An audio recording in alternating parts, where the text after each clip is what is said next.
de aprovação. Este mundo sem amor dilacera o coração. A esperança quase morre, parece tudo mais.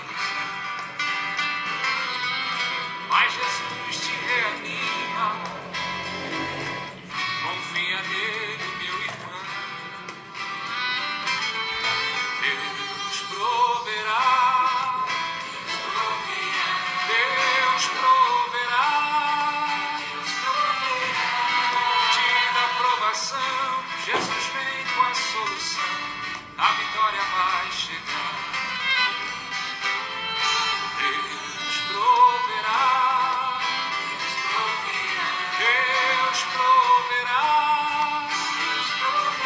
levante agora a tua mão, abra o teu coração, Jesus vai te abençoar.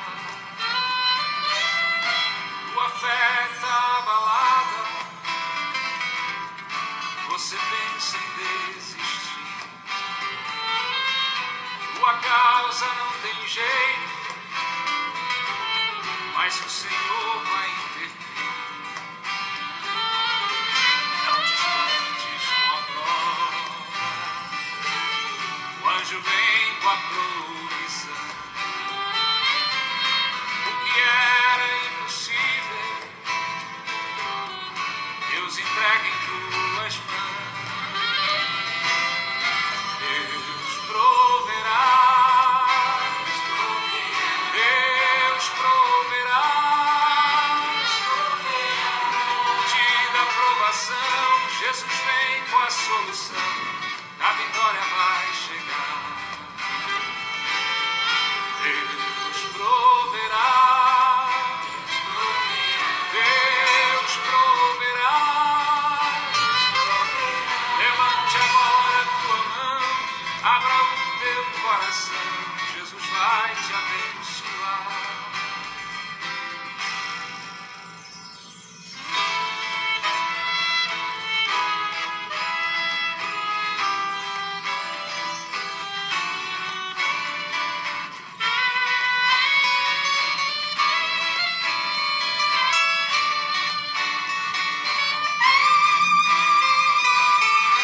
Deus transforma a água em vinho e ao cego dá visão. Paralítico levanta com a cura e o perdão. Deus da vida que dá amor e ao que crê a salvação. Abra agora um sorriso e receba a unção. Deus proverá, Deus proverá, monte da provação, Jesus vem com a solução, a vitória vai chegar. Deus proverá, Deus proverá, levante agora a tua mão, abra o teu coração, Jesus vai te abençoar. Levante agora a tua mão, abra o teu coração, Jesus vai te abençoar.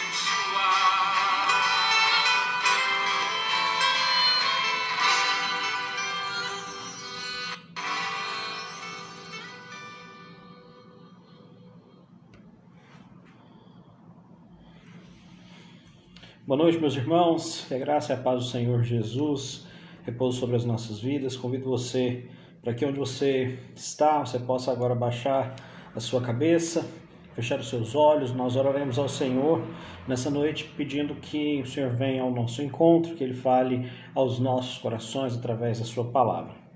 Senhor, nós agradecemos por tudo aquilo que o Senhor tem feito por nós, agradecemos pelo cuidado que o Senhor tem tido com as nossas vidas. Agradecemos porque até o dia de hoje o Senhor tem cuidado de nós, o Senhor tem derramado sobre nós a tua provisão, a tua bênção, a tua graça. Nós te pedimos, Pai, que nessa noite, uma vez mais, o Senhor possa falar ao nosso coração através da Tua palavra.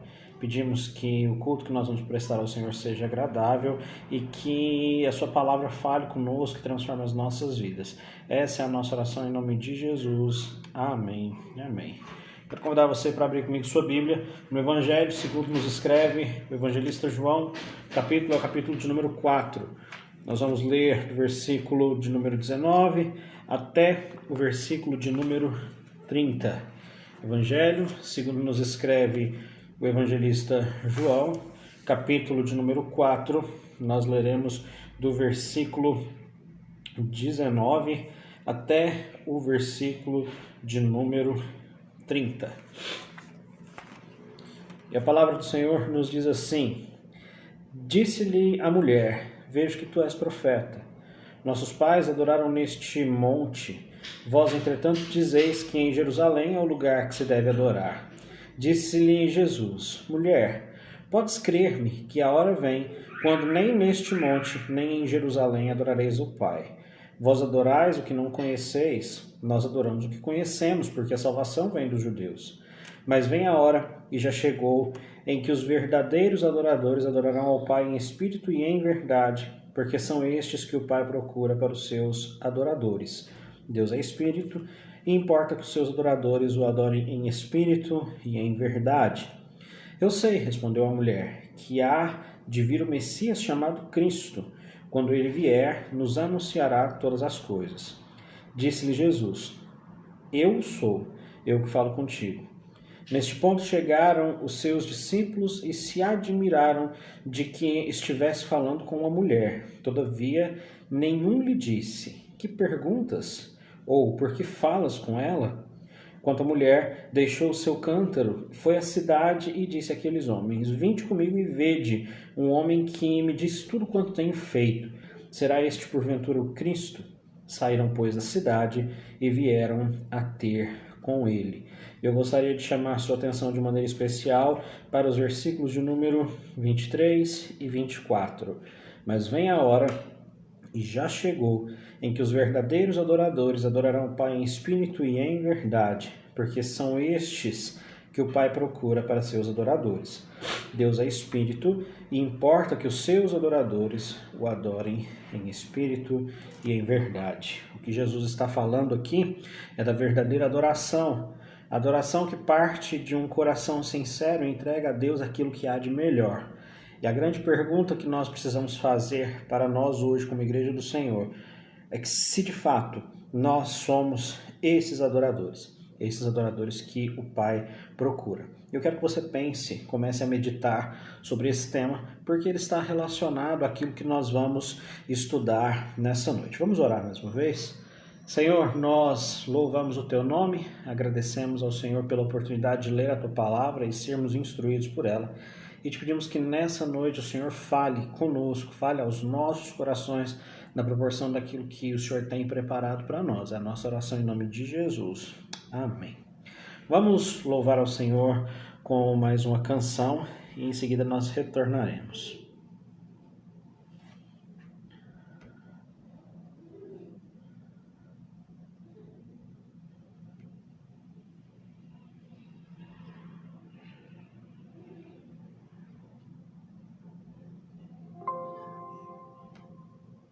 Peregrinando por sobre os montes e pelos vales,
Amém. Meus irmãos, nas oportunidades que nós temos de ministrar aos irmãos, nós sempre temos tirado um tempo especial para que nós possamos clamar ao Senhor em favor da nossa cidade, em favor da nossa nação. Nós temos vivido dias que são ainda dias difíceis, temos visto ainda notícias que nos assustam no jornal devido à pandemia, muito embora a gente já esteja se acostumando com a realidade de que esse é o nosso novo normal, né? Mas como Igreja do Senhor, nós podemos clamar a Deus em favor das nossas vidas, podemos clamar a Deus em favor da nossa igreja, podemos clamar a Deus em favor da nossa cidade.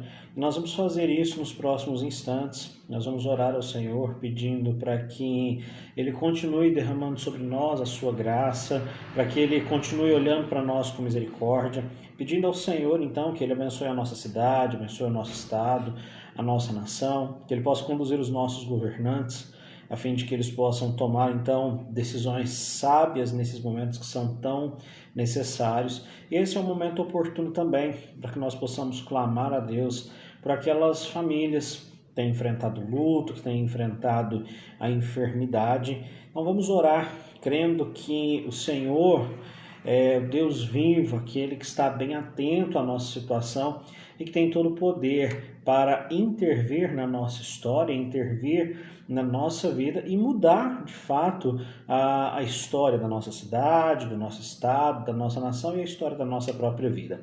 Vamos, então, juntos orar ao Senhor e em seguida nós retornaremos para louvarmos, então, ao Senhor com mais 2 cânticos.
Senhor, em nome de Jesus, nós nos colocamos mais uma vez na Sua presença como Teu povo, como igreja do Senhor.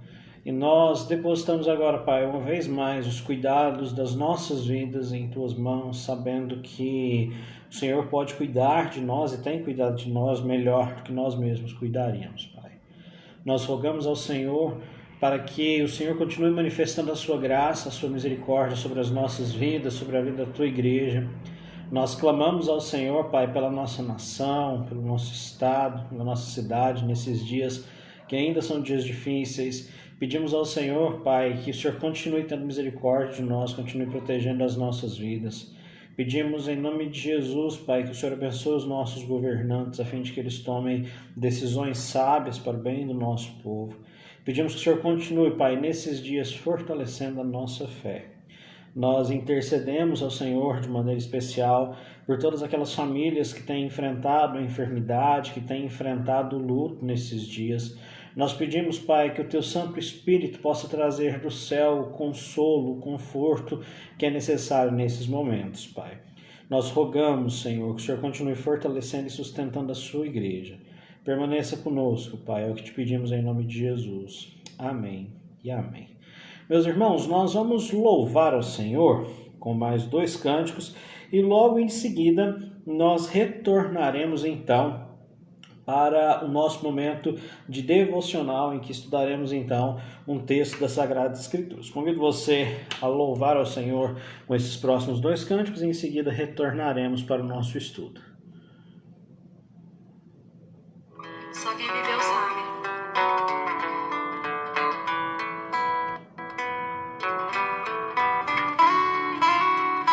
Conheci o mundo mar e com ele seus agis.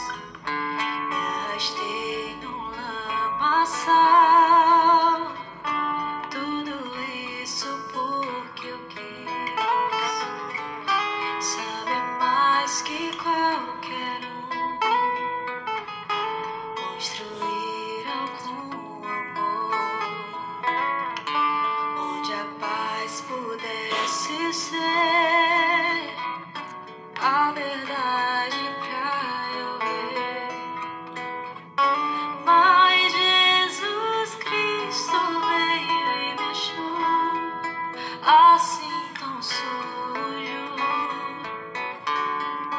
e numa cruz por mim derramou sangue tão puro. Foi assim que me salvou.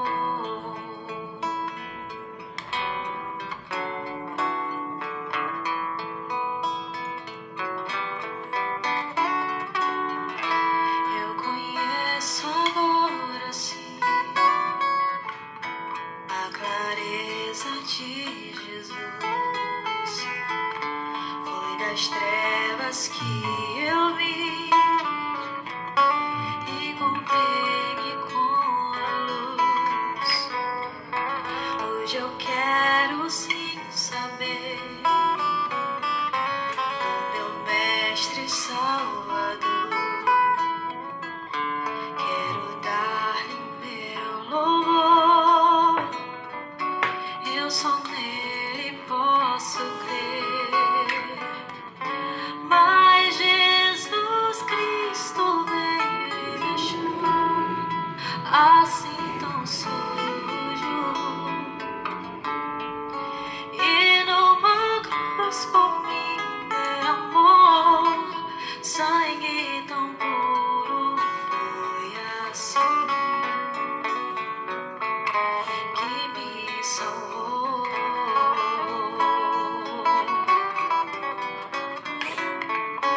Mas Jesus Cristo veio e me achou assim tão sujo, e numa cruz por mim derramou sangue tão puro. Foi assim que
É o teu povo que te chama, é o teu povo que te clama, é o teu povo que te chama. Espírito, Espírito, resplandece em nós toda a luz que vem de ti, toda unção, todo saber que vem de ti, Jesus. Resplandece em nós toda a luz que vem de ti, toda unção, todo saber que vem de ti, Jesus.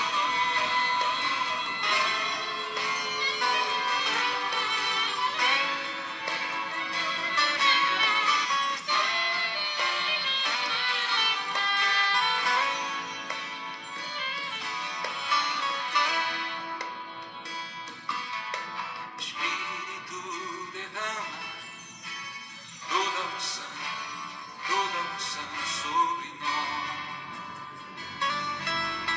Espírito, derrama todo saber sobre nós. É o teu povo que te chama, é o teu povo que te clama, é o teu povo que te chama. Espírito, Espírito, resplandece em nós toda a luz que vem de ti, toda unção, todo saber que vem de ti, Jesus. Resplandece em nós toda a luz que vem de ti, toda unção, todo saber que vem de ti, Jesus.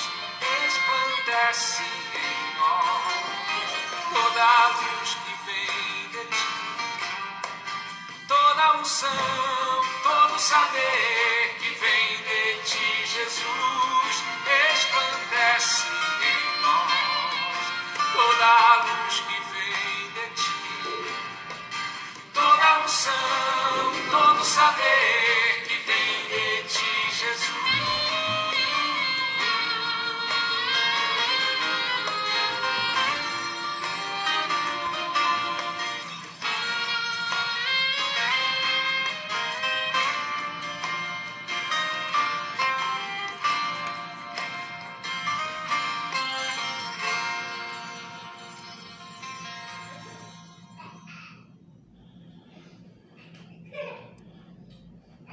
Amém.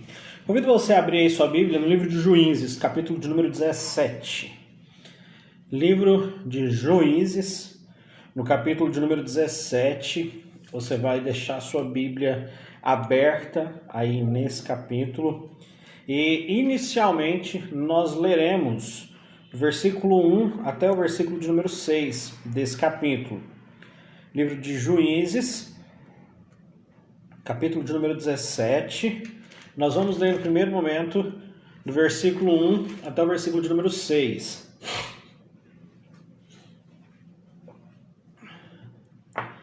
E a palavra do Senhor nos diz assim: Mica e o ídolo da sua casa. Havia um homem da região montanhosa de Efraim, cujo nome era Mica, o qual disse à sua mãe: Os 1.100 ciclos de prata que te foram tirados, por cuja causa deitavas maldições, e de quem também me falaste, eis que esse dinheiro está comigo, eu o tomei. Então lhe disse a mãe: Bendito do Senhor seja meu filho. Assim restituiu os 1.100 ciclos de prata à sua mãe, que disse: De minha mão dedico este dinheiro ao Senhor para meu filho, para fazer uma imagem de escultura e uma de fundição, de sorte que agora eu te devolvo.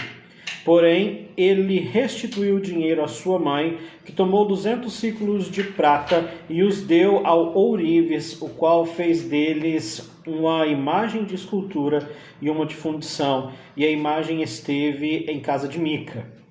E assim este homem, Mica, veio a ter uma casa de deuses. Fez uma estola sacerdotal e ídolos do lar, e consagrou a um de seus filhos para que lhe fosse por sacerdote. Naqueles dias não havia rei em Israel, cada qual fazia o que achava mais reto. Senhor, eis a tua palavra lida e nós te rogamos que o Senhor fale aos nossos corações no nome de Jesus. Amém. Meus irmãos, o livro de Juízes não é um dos livros mais tranquilos de ser estudado da Bíblia. Por quê? Ele é um livro extenso, é um livro que fala sobre a história da conquista da Terra Prometida. É um livro que nos traz muitas informações, os capítulos são extensos, então naturalmente há uma dificuldade no seu estudo. Esse livro, o livro de Juízes, é estruturado na forma de ciclos. Nós teremos aqui então alguns ciclos de homens e mulheres que foram levantados por Deus como juízes. A palavra juiz vem do hebraico sofetim, que está muito mais ligado à ideia de um libertador do que de um magistrado, propriamente dito. E os juízes são exatamente isso.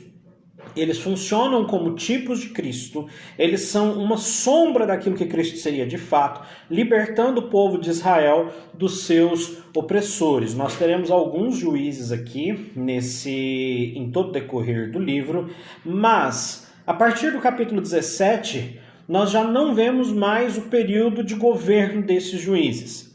Entre o capítulo de número 17 e o capítulo de número 21, nós temos o que nós poderíamos chamar de um interlúdio entre o final do ciclo do último juiz, que foi Sansão, e o início do período da monarquia em Israel.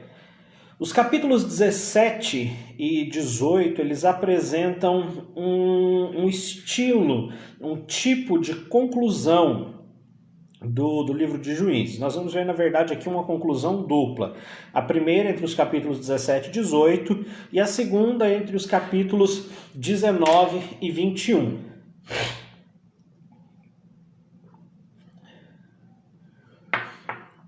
Entre os capítulos 17 e 18, que vão constituir aí a primeira parte dessa conclusão do livro de Juízes, nós vamos perceber a ruína religiosa e a ruína moral de Israel.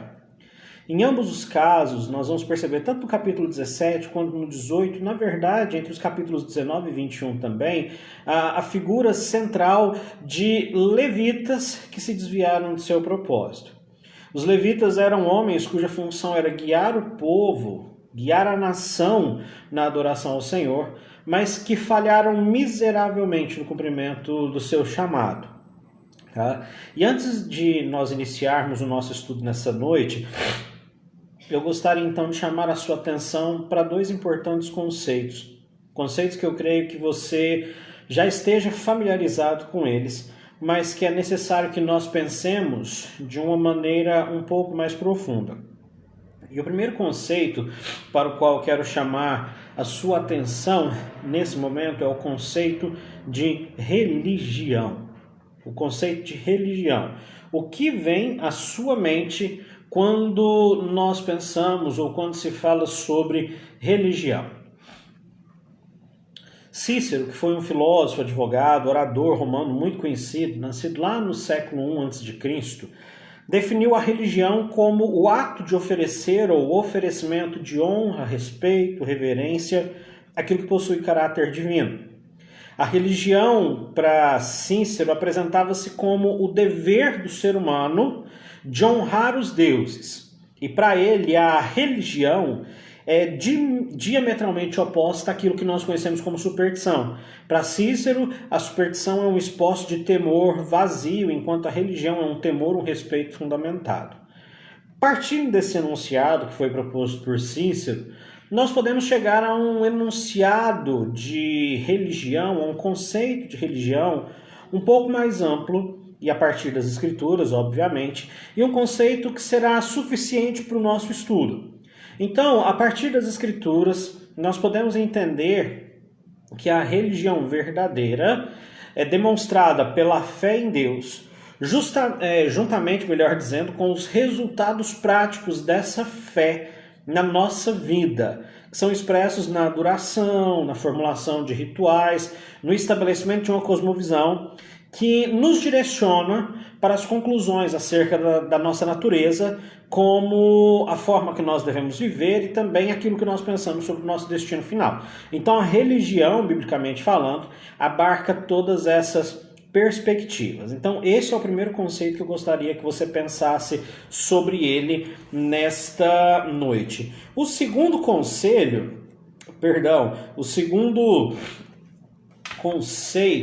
você já deve ter ouvido nos nossos estudos, porque eu já abordei esse conceito em outras vezes, que é o conceito de idolatria. Conceito de idolatria. O Catecismo de Heidelberg, que é um dos documentos reformados da Igreja, nos ensina que a idolatria consiste em ter ou inventar algo em quem nós colocamos a nossa confiança em lugar do Deus único e verdadeiro, o Deus que se revelou para nós em sua palavra. Por esse conceito de idolatria, nós chegamos à conclusão então que o ídolo é um substituto de Deus. E o idólatra espera encontrar nesse ídolo aquilo que somente pode ser encontrado no Senhor. Diante desses dois conceitos, eu quero chamar a sua atenção para 3 perguntas importantíssimas para que você responda aos seus corações.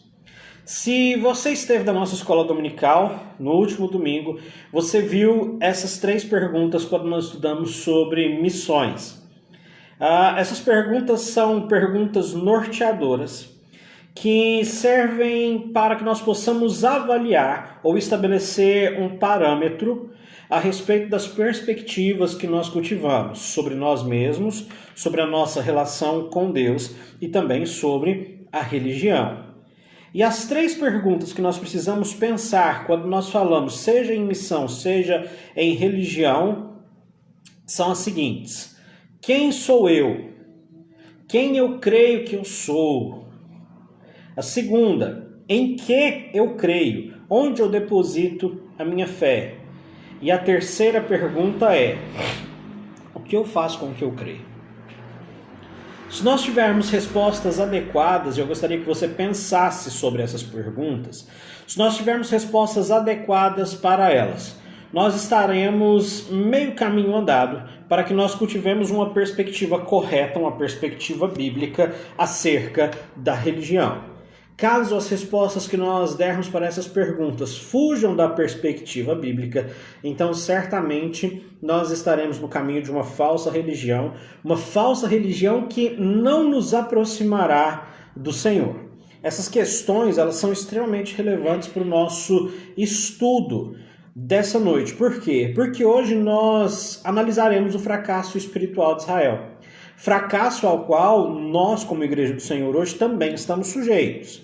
Então eu quero chamar a sua atenção nessa noite, quero chamar a sua atenção agora, melhor dizendo, para o tema da nossa reflexão nessa noite, a falsa religião. A falsa religião.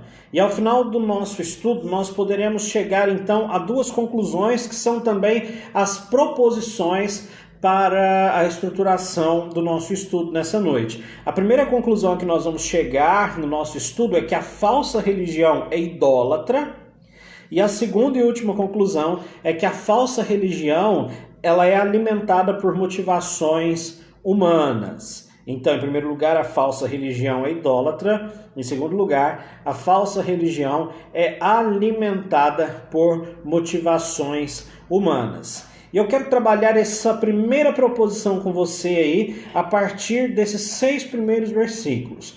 Entre os versículos de número 1 e 6 do capítulo 17 de Juízes, nós chegamos à conclusão então que a falsa religião é idólatra. O pastor brasileiro Felipe Fontes escreveu um livro chamado A Adoração do Coração. Nesse livro, ele nos explica que o ser humano é um adorador por natureza. Devido ao fato de nós sermos adoradores por natureza, necessariamente todo ser humano seja o mais primitivo ou o mais refinado, apresentam uma propensão a adorar algo ou alguém. Essa não é uma ideia nova, essa não é uma ideia dos nossos dias. João Calvino, um dos grandes reformadores da igreja, eu também já tive a oportunidade de falar sobre isso para os irmãos. João Calvino concluiu que todos os homens têm uma noção inata de Deus, que ele chama de semen religiones ou sensus divinitatis também. São duas sementes que, segundo ele, foram implantadas por Deus no homem na sua criação. A semen religiones nos faz, então, adoradores por natureza, é a semente da religião. E o sensus divinitatis nos faz saber que necessariamente existe um Deus que deve ser adorado. Quando nós observamos esses argumentos, nós vamos chegar à conclusão que nós, seres humanos, criados à imagem de Deus, dependemos do nosso Criador para encontrar significado na nossa própria existência. E como nós fazemos isso? É simples. Nós fazemos isso adorando e refletindo corretamente ao nosso Criador.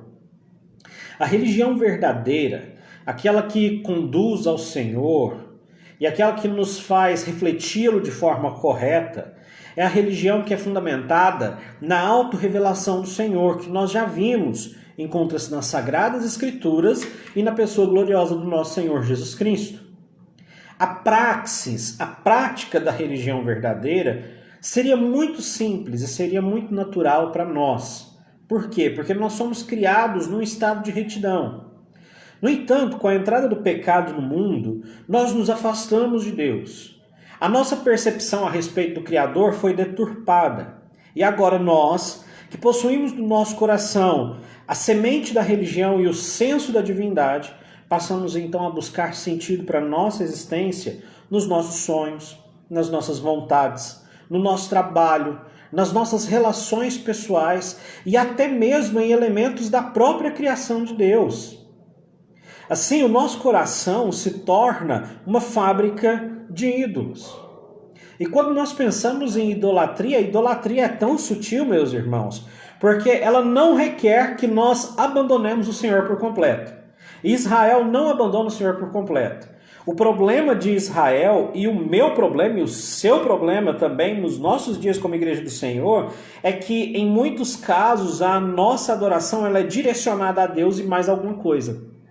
Deus não é o único, Deus não é o exclusivo, Deus não é o centro. E aí, quando nós fazemos isso, nós estamos obedecendo ao Senhor de maneira parcial. Sabe por quê? Porque o Senhor nos diz o seguinte: não terás outros deuses diante de mim. E aí talvez você fale assim, mas Tiago, pastor, eu não adoro outros deuses, eu não tenho altares na minha casa. Concordo. Mas o Senhor não está preocupado com a nossa casa, o Senhor está preocupado com o nosso coração. E quantas vezes nós construímos altares idólatras no nosso coração? E nós adoramos ao Senhor, mas adoramos a outra coisa. Nós dividimos o lugar de Deus, a centralidade de Deus, com outra coisa. Nós adoramos, às vezes, a nossa esposa ou esposo. Nós adoramos os nossos filhos. Nós adoramos o nosso emprego. Nós adoramos as boas dádivas que o Senhor nos dá. Nós adoramos ao dinheiro. E assim nós criamos uma adoração que é parcialmente obediente. Mas eu quero te falar que meia obediência é, na verdade, uma desobediência completa. E uma religião, uma adoração que aparenta ser parcialmente correta é, na verdade, uma falsa religião. Como eu disse anteriormente, os capítulos 17 e 18 nos mostram aqui o fracasso religioso de Israel. O pastor presbiteriano Renan Dias, pregando sobre esse texto, explica que esses dois capítulos são a justificativa da obra de Deus em favor da nação de Israel, desde o primeiro ao último juiz. Quando nós lemos Juízes, estudamos Juízes de uma forma sistemática, quando nós chegamos no capítulo 17, no capítulo 18, 19, 20 e 21, uma conclusão é muito clara. Deus precisa socorrer constantemente a nação de Israel. Deus precisa socorrer a nação juiz após juiz, porque os israelitas fracassaram religiosamente. E nós vimos isso no sermão de domingo à noite, quando nós estudamos o voto de Jefté. Jefté é um juiz que fracassou religiosamente. Ele fez um voto ao Senhor, um voto de povos pagãos. Ele estava disposto a oferecer ao Senhor um sacrifício humano. E assim nós temos outros juízes que fracassaram. Talvez o mais conhecido para nós seja Sansão, que fracassou religiosamente. E os juízes são um reflexo do povo. Israel, o povo cuja função era dar testemunho às outras nações a respeito do Senhor, abandonou o seu Criador e se tornou idólatra. E esses versículos que nós lemos até agora, os 6 primeiros de Juízes 17, evidenciam o quão equivocada era a perspectiva religiosa de Israel e o quão perigosa é a falsa religião. E talvez você pergunte o seguinte, olha, mas será que essa não é uma história pontual? Não. No versículo 6, nós temos o seguinte, naqueles dias não havia rei em Israel, cada um fazia o que achava mais reto. O que nós lemos aqui no capítulo 17 é uma ilustração da condição espiritual e moral do povo de Israel. Eles falharam religiosamente. Nós somos apresentados aqui no capítulo de número 13 a um homem chamado Mica. Segundo os primeiros versículos, especificamente o versículo 2, Mica roubou 1.100 ciclos de prata de sua mãe. Isso seria o equivalente hoje a 13 quilos de prata. Ao saber que sua mãe proferiu uma maldição então sobre aquele que a roubara, Mica se dispõe a devolver essa prata até ela. E é justamente nesse ponto que nós começamos a perceber a ironia da perspectiva religiosa de Israel. Lembra que eu falei que a idolatria não é abandono completo de Deus, mas é adorar a Deus e outra coisa? É exatamente isso que a mãe de Mica faz. No verso 3, ela diz que consagrará, então, essa prata ao Senhor, o Deus de Israel. E logo em seguida, então, ela se propõe a entregar essa prata para o seu filho, para que ele faça, então, um ídolo, para que ele faça uma imagem de escultura e uma de fundição. Ela está disposta a consagrar a prata ao Senhor, mas ela está disposta também a fazer um ídolo. Isso acontece, meus irmãos, porque os israelitas enfrentaram graves problemas na terra de Canaã. Por não conseguirem expulsar os povos que estavam lá por sua falta de fé e de obediência, os israelitas se tornaram então sujeitos à cultura dos povos que ali habitavam.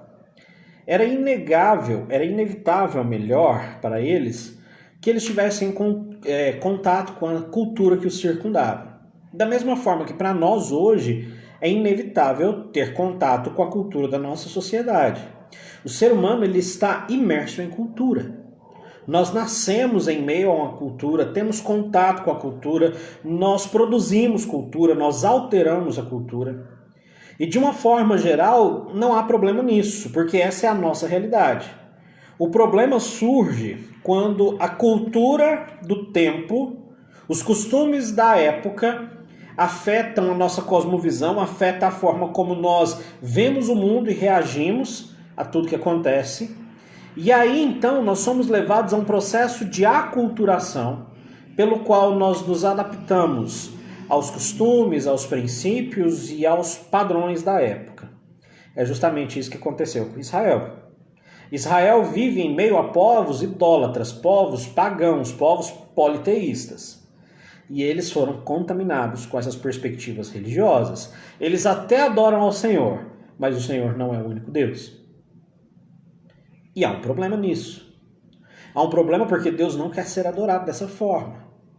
Ainda lá no deserto, quando o Senhor avisara a nação de Israel acerca do perigo da idolatria, nós lemos, segundo o relato de Moisés, lá no livro de Êxodo, no capítulo 23, versículo 33, o Senhor dizendo o seguinte: eles, os cananeus, não habitarão na sua terra, para que não te façam pecar contra mim. Se servires aos seus deuses, isto te será cilada. Veja que o Senhor adianta para Israel aquilo que poderia acontecer. Mas, mesmo em face dessa advertência, que posteriormente foi reiterada, e não em uma ocasião, mas em várias, a nação de Israel se tornou idólatra. E a idolatria de Israel foi consequência da sua falta de fé, da sua falta de obediência. Quando os israelitas não expulsaram os cananeus da terra porque eles não confiaram no Senhor, a nação se viu então habitando em meio a povos pagãos. A cultura e a religião desses povos foram laços para Israel, e Israel assimilou essa cultura e essa religião. Agora, nessa altura do campeonato, já no final do livro de Juízes, cerca de uns 300 anos depois de entrar na Terra Prometida, Israel está pronta não apenas para adorar os deuses das nações pagãs, mas está pronto também para criar os seus próprios ídolos. Tim Keller, pastor norte-americano, explica que a nação ainda se lembra do Senhor. O Senhor é considerado como Deus, mas a sua soberania e o seu senhorio estão fora de questão para os israelitas, porque há outros deuses no meio deles. Para os israelitas existem outros senhores. A história de Mica e sua mãe revelam que a falsa religião, a religião que não é fundamentada nas especificações a respeito da adoração que foram dadas pelo próprio Deus, é na verdade uma idolatria. E a grande ironia diante da história narrada aqui nos capítulos 17, 18, 19, 20 e 21 é que uma mulher israelita consagra ao Senhor a sua prata e a entrega para que com ela sejam feitas imagens, uma de escultura e uma de fundição. E talvez o mais irônico nem seja isso. Talvez o mais irônico seja o fato de que o nome Mica venha do hebraico Micaia, que significa quem é como Deus. Quem é como Deus? O homem cujo nome atesta que não há outro como Deus, fará ou se tornará então o responsável por um culto pagão, por um culto idólatra.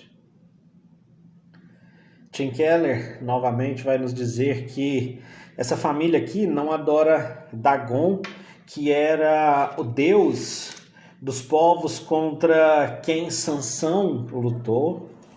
Eles não adoram Dagon. Eles não adoram Baal, eles não adoram Astarote, que são divindades dos povos cananeus. Em tese, eles são bastante ortodoxos. A mãe de Mica diz que consagrará o dinheiro ao Senhor. A teoria é correta, mas na prática, essa é uma religião falsa. É uma religião idólatra. O ato de consagrar a prata ao Senhor e em seguida mandar que sejam feitos ídolos de metal revela uma gritante desobediência ao segundo mandamento. E essa aqui, meus irmãos, não é uma desobediência por omissão. Aparentemente é uma desobediência deliberada, foi algo pensado. Em Êxodo, no capítulo 20, versículo 22, o Senhor nos diz, por intermédio de Moisés: não farás para ti imagem de escultura, nem semelhança alguma do que há em cima nos céus, nem embaixo na terra, nem nas águas debaixo da terra. Tim Keller, comentando esse texto, explica que o problema da adoração por meio de imagens, é que elas retratam, na verdade, o desejo que nós temos de revisar Deus espiritualmente.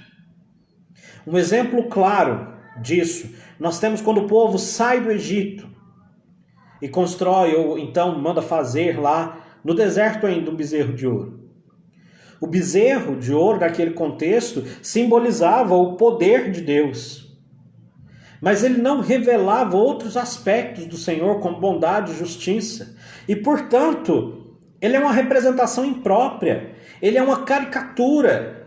É uma mitigação das perfeições divinas. A realidade é que quando nós olhamos para as Escrituras, nós percebemos que o próprio Deus prescreve o modo como ele deve ser adorado. E certamente a adoração correta, a adoração segundo a revelação do próprio Deus não se dá por meio de imagens. Sabe por quê? As imagens não podem retratar o Senhor. As imagens esculpidas aqui na história de Mica, bem como todos os ídolos, são proibidos, porque eles são uma tentativa do homem de estabelecer uma semelhança de Deus. Mas o próprio nome de Mica já nos fala quem é como Deus. Quem é como Deus que nós possamos representá-lo por figuras feitas por mãos humanas. E aí nós temos um problema, porque como as imagens não podem demonstrar a totalidade da perfeição do Senhor, elas se tornam então ídolos. Elas são representações inadequadas, elas não são Deus. E os ídolos foram laços para Israel, e são laços para nós hoje. A história de Mica, meus irmãos, nos serve de advertência em relação à idolatria. E mais uma vez eu reitero, talvez você possa me falar, pastor, eu não tenho altares idólatras na minha casa. Mas Deus não está tão preocupado assim com a sua casa como Ele está preocupado com o seu coração. Como está o seu coração diante do Senhor? Nós estamos falando aqui, meus irmãos, de uma família israelita. Família que é parte do povo de Deus. Eles são idólatras. Não seria o caso de nós hoje, que levamos o nome de crentes, de cristãos presbiterianos, sermos também idólatras? O processo da idolatria, meu irmão, minha irmã, você que me ouve nessa noite, começa quando nós tentamos realizar uma releitura de Deus. Muitos de nós se sentem muito confortáveis ao enfatizarem em suas vidas alguns atributos do Senhor. Muitos de nós acreditamos piamente na bondade do Senhor. E devemos crer, porque as Escrituras nos falam que Deus é bom. Outros de nós enfatizam em suas vidas a graça e a misericórdia de Deus. E devemos fazer isso, porque as Escrituras nos dizem que Deus é gracioso e misericordioso. O que nós não podemos fazer é, a partir então desses conceitos, desses princípios que a própria Escritura nos mostra, o que nós não podemos fazer é, a partir disso, adorar a Deus de forma particionada. Nós não podemos admitir a ideia de que Deus é só amor, porque Deus não é só amor. Nós não podemos admitir a ideia de que Deus é só justiça, porque Deus não é só justiça. Nós precisamos sondar o nosso coração para que vejamos se nós não estamos idealizando em nosso coração um Deus diferente do Deus das Sagradas Escrituras. Eu e você, como crentes no Senhor Jesus Cristo, devemos adorar a Deus como Ele é, como Ele se revelou. Caso contrário, nós seremos idólatras, assim como foi Mica e sua família. Nós devemos também sondar os nossos corações para que nós não façamos das boas dádivas de Deus, como o nosso trabalho, a nossa família, o dinheiro que o Senhor nos dá, ídolos que ocupem o lugar do Senhor. Caso contrário, meu irmão, minha irmã, nós também poderemos estar envolvidos em uma falsa religião, ainda que com os nossos lábios nós proclamemos que Deus é o Senhor das nossas vidas. Nós sondemos o nosso coração e entendamos que a falsa religião ela é idólatra. E nós, se não estivermos sedimentados na Escritura, se não estivermos firmados na Escritura, se não adorarmos ao Senhor como Ele deseja ser adorado, corremos o risco de nos encontrarmos também como homens e mulheres idólatras, ainda que professemos o Senhor, ao menos com os nossos lábios, como Senhor das nossas vidas. Então, a primeira conclusão que nós chegamos aqui, entre o versículo 1 e o versículo 6, é que a falsa religião é uma religião idólatra. Quero convidar você, então, agora, para voltar comigo ao texto a partir do versículo de número 7.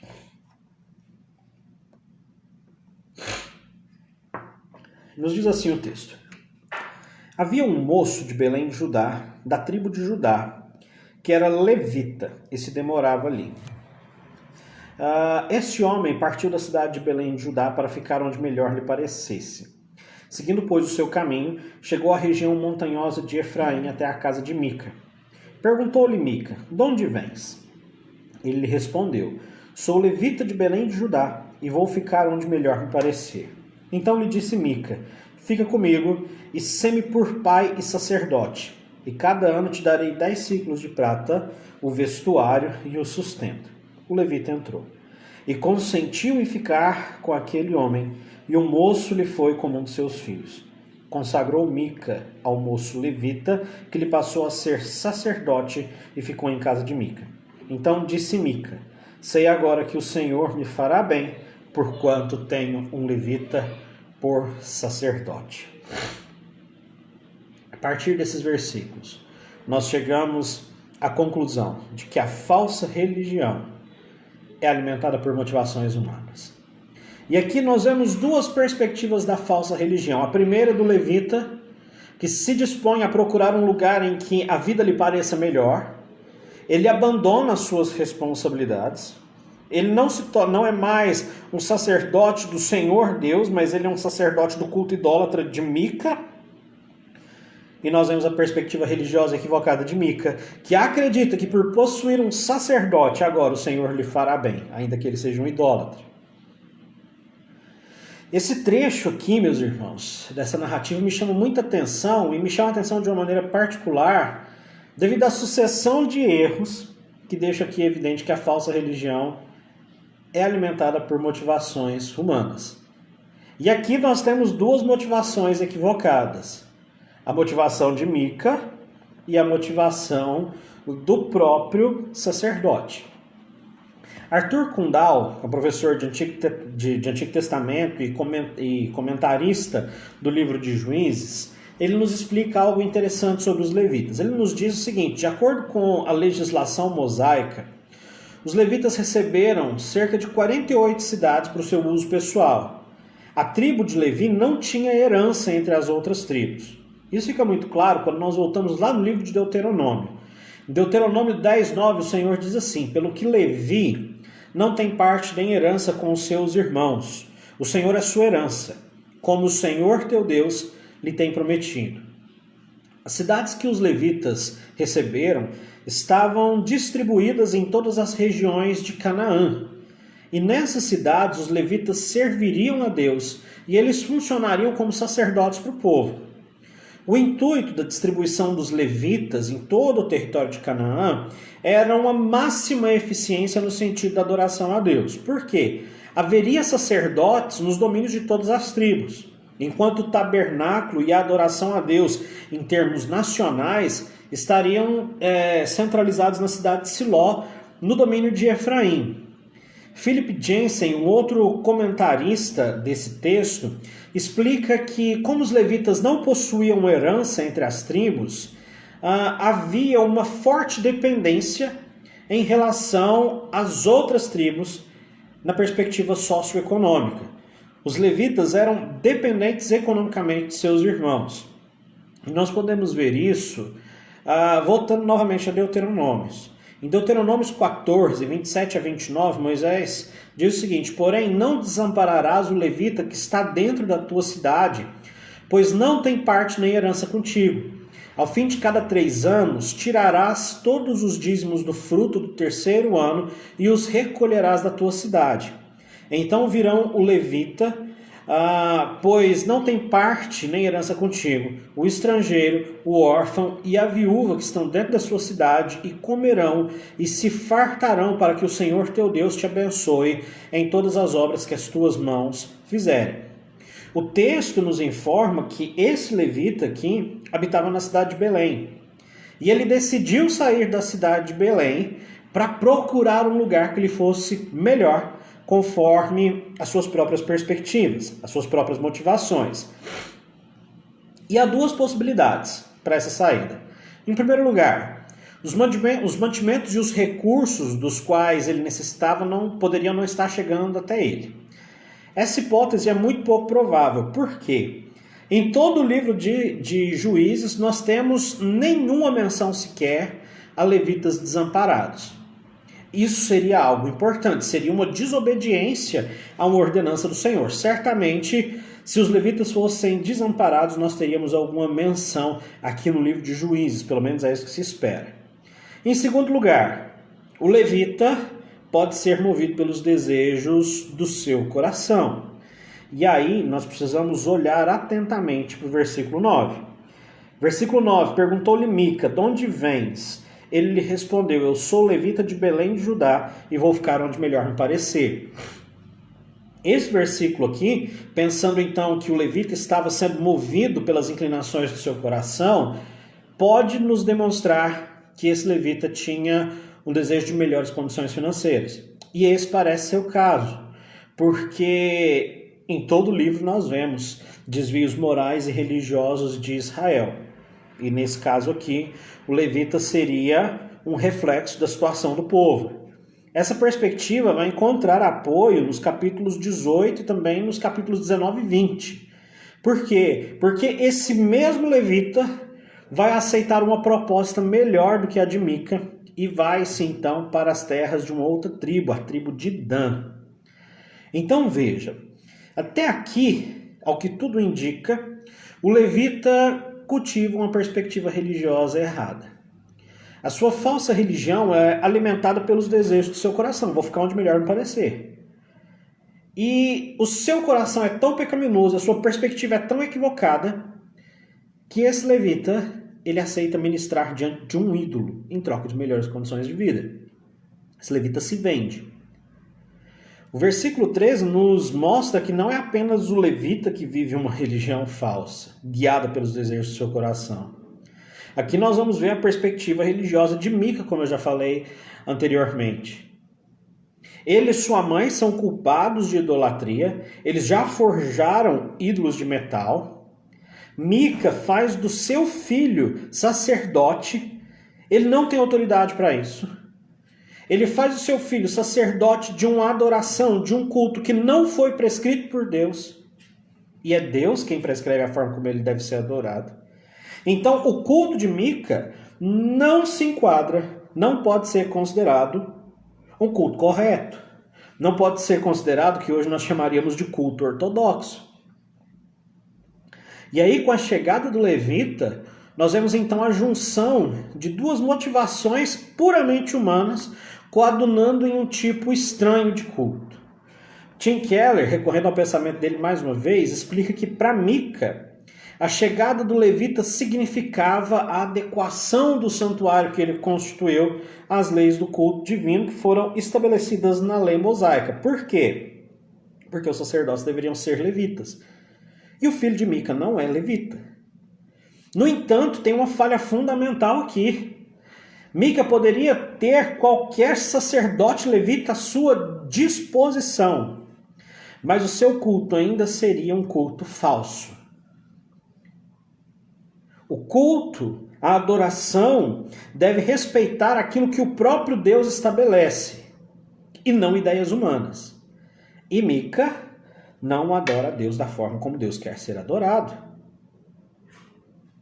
Ao final desse capítulo aqui, nós temos então um levita que está disposto a trocar o Senhor e ministrar frente a um ídolo. E nós vemos um homem que está disposto a comprar para si, e aí usando a metáfora, comprar para si um levita na tentativa de adequar o seu culto, que não é um culto correto, de adequar a sua falsa religião àquilo que foi estabelecido pelo Senhor. A religião desses homens não é verdadeira. A sua falsa religião era alimentada pelos desejos do seu coração. Mica quer que o seu culto possa então se adequar àquilo que Deus estabeleceu. O levita, em contrapartida, deseja uma situação de vida melhor. Ambos se esforçam em uma perspectiva religiosa, mas eles não fazem para adorar a Deus, e sim para alcançar aquilo que eles desejavam. Tim Keller vai argumentar que nós devemos nos esforçar, de fato, em uma perspectiva religiosa. Nós precisamos estar atentos à nossa perspectiva religiosa. Eu tenho falado que nós não podemos ser cristãos acidentais. Nós precisamos ser cristãos intencionais em todo o tempo. Mas o nosso esforço, a nossa intencionalidade na vida cristã deve ser um ato de fé que caminha no sentido de dar a Deus acesso ao nosso coração para que Ele mesmo nos capacite a realizar a sua vontade. E para que assim nós possamos adorá-lo da forma como Ele deve ser adorado e não de acordo com as nossas próprias vontades, com as nossas próprias inclinações. E aqui me parece muito claro uma advertência e uma aplicação para a nossa vida. Especificamente quanto ao cuidado que nós devemos dar para os falsos mestres, para aquilo que nós temos aprendido. Esse jovem levita aqui se assemelhou ao que hoje nós poderíamos chamar de pastores profissionais. Pastores que fazem uma mercantilização da fé. Pastores que abandonaram o verdadeiro evangelho. Pastores que deixaram a realidade, a veracidade, a inerrância e a inspiração das Sagradas Escrituras e vendem um tipo de evangelho caricato, um evangelho que não confronta, um evangelho que não gera escândalo, um evangelho que não causa constrangimento por causa do erro do pecado, mas um evangelho que massageia o ego. Pastores que estão dispostos a fazer aquilo que for necessário para satisfazer a sua audiência, assim como esse levita estava disposto. E o problema, meus irmãos, o problema é que esses homens que mercantilizam a fé, eles têm acesso aos nossos irmãos. Eles têm acesso muitas vezes aos nossos filhos dentro das nossas casas. E pregam de maneira prejudicial um evangelho que é contrário às Sagradas Escrituras. E é por isso que existe no nosso meio muitas pessoas fracas e doentes. Pessoas que assimilaram um tipo de evangelho que é contrário às Sagradas Escrituras, pregado por pastores profissionais. A semelhança desse levita. Homens que estão dispostos a fazer o que for necessário para satisfazer o ego e as vontades do seu público. Por outro lado, nós temos uma séria advertência aqui, que é Mica.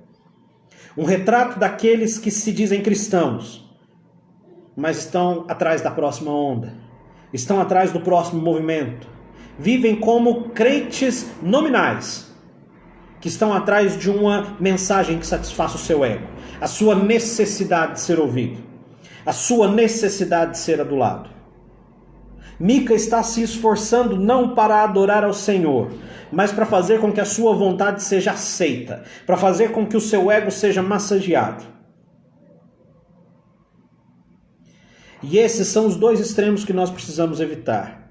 Os falsos mestres, que estão dispostos a falar aquilo que é necessário para massagear o nosso ego. E Mica, o servo de Deus nominal. Aquele que está atrás do movimento, da próxima onda, que quer uma mensagem que satisfaça o ego. E eu preciso fazer uma advertência para a minha vida e para a sua. Como crentes, nós devemos sondar o nosso coração e identificar aquilo que nos motiva na nossa vida cristã. Nós precisamos identificar se o motivo, se a lealdade do nosso coração está com o Senhor ou com a satisfação dos nossos desejos. Se a nossa motivação está no Senhor, glória a Deus por isso. As Escrituras nos dizem que nós estamos no caminho certo. Caso contrário, caso a nossa motivação seja qualquer outra coisa, meu irmão, minha irmã, sondemos os nossos corações, porque nós corremos o risco de estar no caminho de uma religião falsa. Assim, eu chamo você para cuidar do seu coração e da sua mente, para que você não viva exteriormente em uma aparência de piedade, para que você não viva com o nome de povo de Deus, como Mica e sua mãe, mas sendo guiado na prática pelo seu coração e por motivações humanas. Sonde o seu coração. Gostaria de concluir, meus irmãos, dizendo que o capítulo 17 nos mostra a degradação causada pela falsa religião e o perigo dessa degradação. A falsa religião se mostra como idolatria, e uma religião idólatra torna o homem escravo. Nesse tipo de falsa religião, o homem não adora ao Senhor, mas se curva diante de imagens caricatas que seu coração produz a respeito de Deus. Ou então o homem cria para si ídolos a partir daquilo que o Senhor dá. Veja bem, o Senhor deu o dinheiro, deu a prata, e essa família foi lá e construiu um ídolo. O que deveria ser bênção do Senhor para o seu sustento se torna maldição. Esses religiosos, meus irmãos, a exemplo de Mica, a exemplo do levita, ao exemplo da mãe de Mica, são pessoas que vivem uma religiosidade banal. Pessoas que estão em uma religião, vivendo uma perspectiva religiosa vazia e que insistem na tentativa de domesticar Deus à sua própria imagem, tornando banal. Viver esse tipo de religião, meus irmãos, não vai nos aproximar do Senhor. Pelo contrário, nos afastará de Deus. Eu gostaria de fazer uma aplicação à sua vida. Sonde o seu coração. Analise que tipo de adoração, que tipo de culto você tem prestado ao Senhor. E quando eu digo de culto, eu não falo desses momentos específicos em comunidade. Eu falo da sua vida. A sua vida é culto ao Senhor. E como você tem cultuado ao Senhor na sua vida? Nós corremos o risco, meus irmãos, de durante a semana cultivarmos no nosso coração ídolos, altares para os ídolos, trabalho, dinheiro, família, eu. E no final da semana nós tentamos adornar esse ídolo com um tipo de adoração mitigada ao Senhor. Cuidado. Fundamente, meu irmão, toda a sua vida nas Sagradas Escrituras. Adore ao Senhor com integridade de vida. Faça com que o Senhor seja o centro da sua vida, o centro da adoração. Ao falar então em adoração comunitária, eu convido você para que como igreja você fuja das inovações que não foram prescritas por Deus. Mica está propondo uma inovação que não foi prescrita pelo Senhor. Ele certamente se tornou um homem que cultivou uma religião falsa. Que nós não sejamos assim, mas que nós possamos fugir dessas inovações para que nós sejamos encontrados entre aqueles que, como diz o Senhor Jesus, adoram a Deus em espírito e em verdade, entregando ao Senhor o que de melhor há nas suas vidas. Que o Senhor aplique essa palavra aos nossos corações e que nós possamos ser abençoados e edificados por ela. Vamos orar mais uma vez. Senhor nosso Deus, te louvamos pela tua palavra e te pedimos no nome de Jesus que o Senhor nos dê a condição de viver uma religião verdadeira, Pai. Que nós possamos fugir de inovações, que nós possamos fugir da idolatria e que o Senhor seja o centro das nossas vidas. Que o Senhor seja de fato o Senhor das nossas vidas e da sua igreja. É o que nós pedimos em nome de Jesus. Amém e amém. Meus irmãos, nós estamos chegando aqui, então, ao final do nosso culto. Como eu sempre tenho dito, é um grande prazer poder ministrar a palavra aos irmãos. Meu coração fica muito alegre quando eu tenho essa oportunidade aqui. É momento de muita alegria e os irmãos podem ter certeza que todas as vezes que eu tenho a oportunidade de ministrar aos irmãos, eu acredito que eu aprendo muito mais do que os queridos. Porque assim como o Senhor fala ao seu coração, Ele fala ao meu também. Então, de maneira que é uma grande alegria. Queria agradecer as pessoas que estão aqui conosco nessa noite.